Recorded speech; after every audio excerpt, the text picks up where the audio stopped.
The communications revolution exposes all sorts of evils. We know what they are. We know that there's wars, all sorts of wars, political injustices, local injustices. The news is filled with what's bad. And that, to me, is what's good. The fact that what's bad can appear to us so that we can do something about it. And we are doing something about it. Not very fast, here, there, the other place, but we're learning that these things are bad.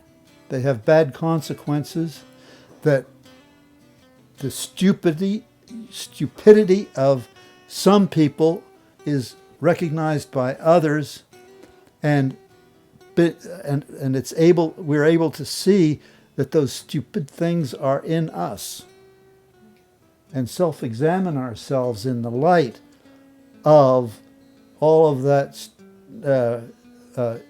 irreverence and lack of consideration that we see around us in the world. If we didn't see it, we wouldn't be able to see it in us. We wouldn't be able to see the consequences of when these bad feelings and habits get into our culture. The community goes bad. So we're learning the social consequences of our bad habits and bad motives. Take, for example, the bubble that burst. It's becoming obvious that bubble, economic bubble, was from people's greed as far as money is concerned, manipulating money to get more money when money has no other meaning than other people's debt. So that's something that the Lord is letting us learn by giving us these facilities for communication and therefore information.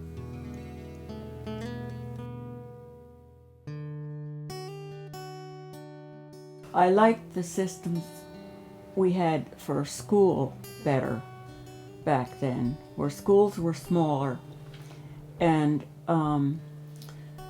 we were lucky being in a church school where they didn't keep pushing and pushing for longer days and more days of the week and summer school and all that stuff, because I think the way we had it, we went to school in the morning, and if somebody needed extra help, they could come back for individual help in the afternoons, or for special things like handwork or projects. There were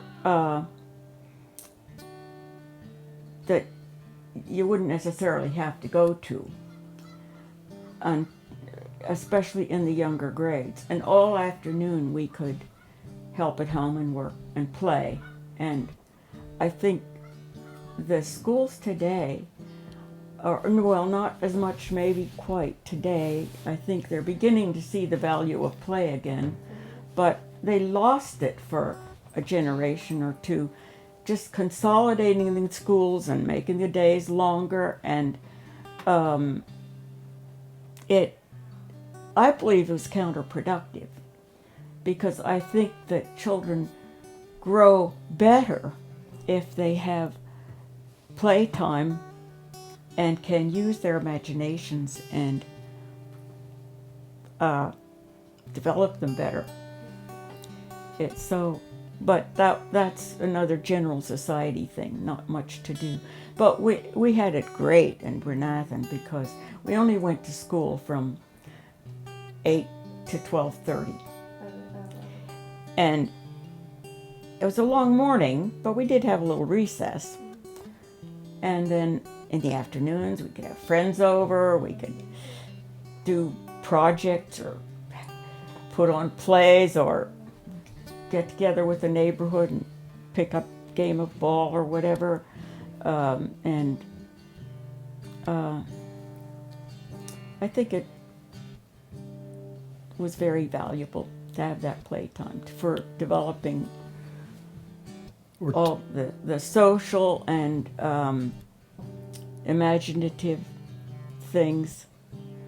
tear apart a telephone to see how it works. Yeah, Build a crystal set. Radio. or dig a hole that we could make into a clubhouse down in the ground, or get some old sheets or blankets and build a tent over the clothesline, or Play a game of Let's Pretend.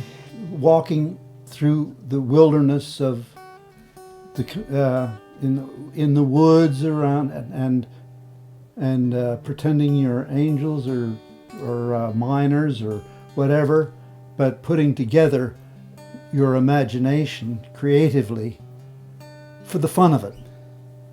or just in a sand pile. Yes, yeah.